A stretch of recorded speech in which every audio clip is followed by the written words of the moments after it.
Est-ce que tu es prêt à avoir une séance épique et légendaire? Mon faster, enregistre cette séance-là. Je t'ai filmé tout mon upper du début jusqu'à la fin. Refais-le si tu veux exploser musculairement et prépare-toi pour 1h30 de sauvagerie, mon faster. Bien évidemment, toujours en nomade vie, sinon quelle vie avec l'insuline la plus basse du monde à plus de 23 heures de jeûne pour mettre la broscience en PLS. Mais tu peux pas t'entraîner si t'as pas mal.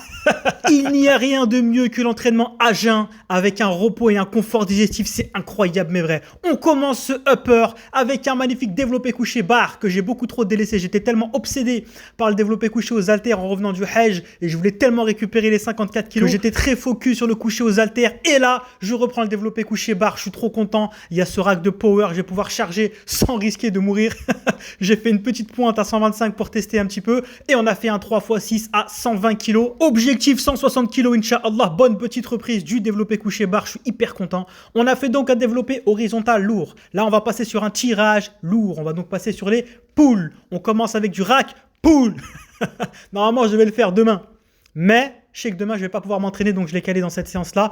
Et le deuxième tirage de la séance, que j'ai fait cette fois-ci en léger, ça va être du rowing bar. Donc on est à 100 kg, tranquillou, on a fait un petit 3x12 avec un weighted stretch maximal. N'oubliez pas que la phase la plus importante sur les rowing pour recruter votre chaîne postérieure, ça va être l'étirement. Allez chercher un gros étirement, un petit leg drive pour remonter, c'est ok. Sur le développé couché, n'oubliez pas de bien monter. Ensuite, on a fait les deux exos en lourd. Ok, bon, on en a fait 3 en fait, avec le rack pull. Maintenant, on va passer aux exos en léger. Vous avez vu que le développé couché, je l'ai fait en lourd. Le rowing, bon, c'était du rack pull, mais je l'ai fait en lourd. Le tirage est en lourd. Maintenant, on passe aux exercices en léger. On a fait un développé horizontal, donc développé couché. Là, on passe sur un développé vertical. On est en 3 séries de 10-12 sur du développé militaire aux haltères. C'est de cette manière-là qu'on les complète. On va travailler tous les axes et tous les leviers. Bon, là, on a un petit Ariflex qui flex.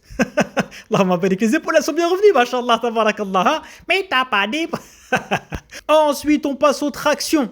Vous avez vu la logique? On a commencé avec un développé horizontal et un tirage horizontal. Ensuite, on a fait un développé vertical, donc développé militaire. Et là, on va faire un tirage vertical et traction vie en léger. On a fait 3 séries de 12 environ avec 20 kg de laisse tranquillou. Et on a enchaîné avec des petites tractions explosives pour le fun. Ensuite, on va passer aux finitions. Après les 4 exercices polyarticulaires de base où on a cover tous les angles. Donc, on a 2 développés, un horizontal en lourd et un vertical en léger. Ensuite, on a 2 tirages. Un horizontal en lourd et un vertical en léger. On passe aux finitions. Donc on commence avec un exercice pec. On va faire des étirements maximal pectoral avec des écartés aux haltères où le but ça va vraiment être d'aller chercher un étirement maximal. Inutile de chercher la perf et d'être trop lourd sur ces exercices-là, c'est de la finition. Le but, c'est vraiment, comme son nom l'indique, de créer du déchet métabolique, donc de faire de la finition. Et on va faire un exercice de finition pour chaque muscle. C'est comme ça qu'on agence un upper de la manière la plus optimale possible. Inutile de brasser de l'air pendant des heures et des heures. Des exercices polyarticulaires de base en lourd moyen en début de séance. Ensuite, on se termine en léger. Là, on est sur du biceps curl neutre, curl de tore.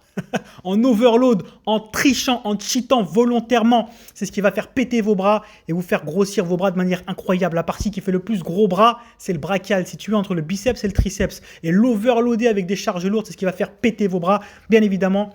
À varier avec des exercices beaucoup plus stricts. Ensuite, on passe au triceps à la poulie basse en travaillant la longue portion, le chef long, avec un pré-étirement des triceps, justement behind the neck, derrière la nuque, qui va permettre vraiment de target ce qui fait vraiment l'effet gros bras sur vos triceps. Est-ce que vous avez vu le combo épique et légendaire pour avoir des gros bravas? Au niveau des biceps, mettez de la charge à mort sur votre brachial et au niveau des triceps, sur votre chef long. Ça va vraiment vous permettre d'avoir les bras les plus massifs possibles. Ensuite, bien évidemment, finition epavagavavol, finition deltoïde postérieur, le rear delt, arrière d'épaule, au pec deck inversé, très très important, ne serait-ce que pour la santé de la coiffe des rotateurs en prévention. Et bien évidemment, ça fait un effet galbé de l'épaule de côté qui est épique et légendaire. Et on se termine bien évidemment avec des élévations latérales qui vont permettre de travailler le deltoïde moyen avec cette machine épique et légendaire. La tension est continue. L'axe un petit peu sur l'avant permet de bien cibler le deltoïde latéral. C'est incroyable mais vrai. 1h10, 1h15 de séance, échauffement compris, pas de blabla, que de l'intensité. En concurrent training, vie sinon quelle vie, hasta la muerte, au mat vie sinon quelle vie. Je fais des coachings qui sont H24/7/7, adaptés et personnalisés à chacun, où je m'occupe absolument de tout. Au niveau de la nutrition, je vais te créer pour toi le lifestyle le plus optimal,